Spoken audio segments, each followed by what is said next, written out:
Ray has a new machine. Not the trencher. Something bigger, riding in on a flatbed that groans at every pothole, still smelling of diesel and packing grease.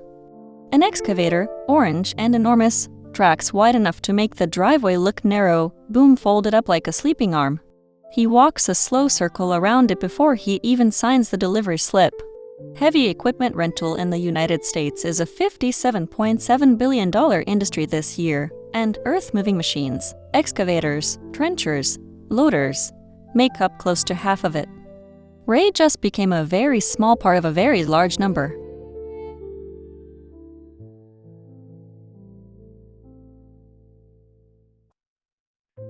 Denny's back. Not for a backyard trench this time, a foundation dig. 3 days, a crew standing around a stake and string layout waiting on him. He needs the excavator, and he needs it Monday morning, and he needs it to run every one of those 3 days without a hiccup, because the crew gets paid whether the machine is digging or not. Bigger machine. Bigger job.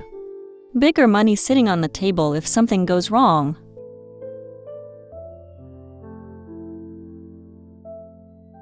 Ray reaches for the same one page he used last time, the 10 short clauses that settled the trencher deal just fine, that ended in a handshake instead of an argument. Pen already on the date line, out of habit. He stops, looks up at the excavator, at the size of it, at the number on the side that says what it's worth. This isn't a trencher. Whatever paper covers this needs to be a different kind of paper.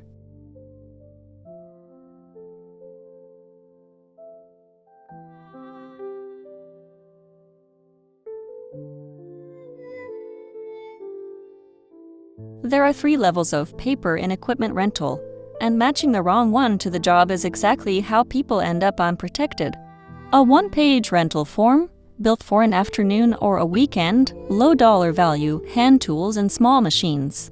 A heavy equipment rental agreement, built for days or weeks of real machinery, Ray's excavator, Denny's foundation dig. And a commercial equipment lease, built for months or years of a capital asset sitting on somebody's balance sheet. Ray's excavator isn't an afternoon, and it isn't a 10-year asset either. It's the middle tier. And the middle tier needs 12 clauses, not 10.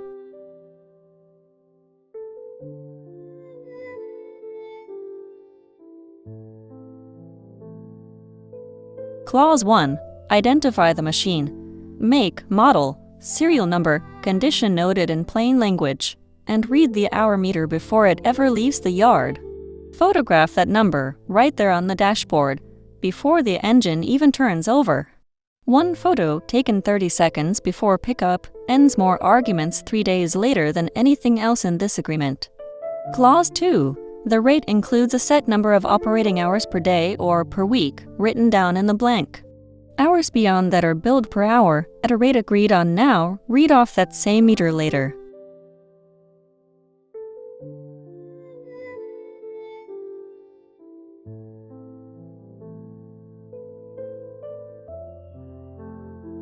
Clause 3. Who hauls it, and how it gets from Ray's yard to Denny's job site.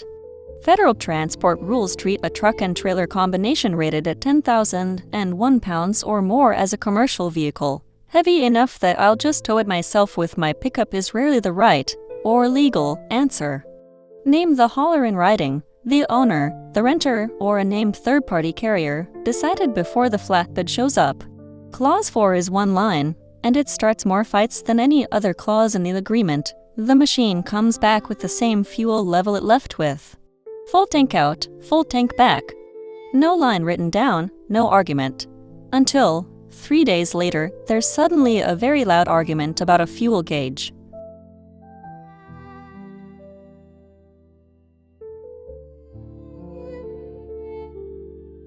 Clause 5. How the renter is allowed to use the machine, and how they're required to care for it while it's theirs for the week. No modifications, no attachments it wasn't built for, no uses outside its intended purpose, however tempting that shortcut looks on a Tuesday afternoon. Clause 6. Who pays if it's damaged, lost, or stolen during the rental period. Normal wear and tear is the owner's problem, priced into the rate. Everything past normal wear, a cracked boom, a stolen battery, a machine left unlocked overnight, is the renter's. Clause 7. A certificate of insurance, collected before the machine ever leaves the yard, covering the entire rental period from pickup to return, with a plain yes or no box for whether the owner is named as an additional insured on that policy. No certificate, no keys. Clause 8. Indemnification. If the renter's use of the machine hurts a bystander, a neighbor, or a crew member, that liability doesn't quietly drift back onto the owner just because the owner's name happens to be on the title.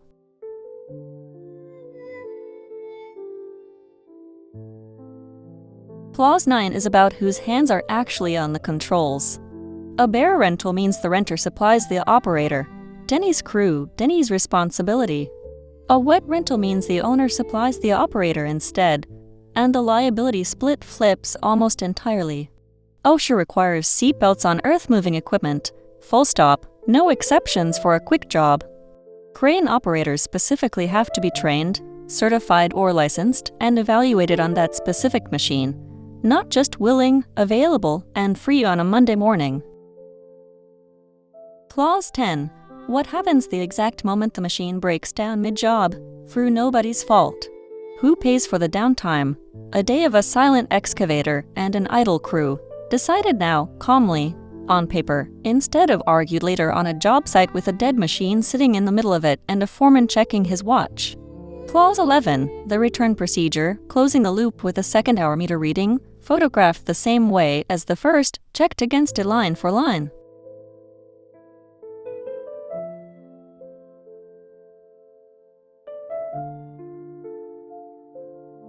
Clause 12. Which state's law governs the agreement, if it ever actually needs to be enforced in front of a judge instead of settled over a handshake. 12 clauses. 1 page, maybe 2. Both names printed, both names signed, 1 date at the bottom. Monday, the excavator digs, and it digs well. Clean trench walls, on schedule, Denny's crew moving fast behind it. Tuesday afternoon, it stalls. A hydraulic line, nobody's fault, just a machine being a machine in the middle of a job. Denny's crew stands around a silent excavator for 6 hours, losing a paid day they can't get back. Wednesday, it comes back to Ray's yard on the flatbed quieter than it left. Denny points at the fuel gauge. It's lower than he remembers. Ray points at the hour meter. It's higher than he'd expected. Both of them are certain they're right. Neither of them, this time, is only guessing. Because there's a photo of the meter from Monday morning time-stamped on Ray's phone. There's a photo of the fuel gauge from Monday morning right next to it. There's a signed clause naming the hauler who moved the machine both ways, so nobody's guessing who's responsible for a scrape on the flatbed ride home.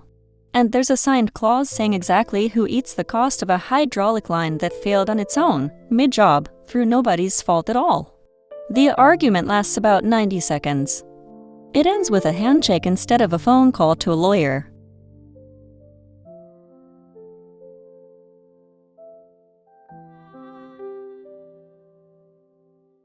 Is a signed agreement like this one actually binding? Yes. Under Article 2A of the Uniform Commercial Code, a signed lease holds up in front of a judge, no asterisk. Who fixes what, when something on the machine itself breaks? The renter covers damage beyond normal wear. The owner covers a mechanical failure that wasn't the renter's doing. And bare rental versus wet rental. Who's actually responsible for the operator? Bare, it's the renter's problem entirely. Wet, it's the owner's crew, and the owner's liability that comes with them, that same folder, the signed agreement, the pickup and return photos, both hour meter readings, the insurance certificate, the payment record, doesn't just end arguments on the job site.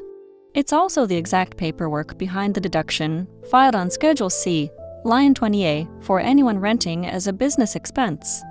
The paper that prevents the fight is, quietly, the same paper that pays for itself again at tax time.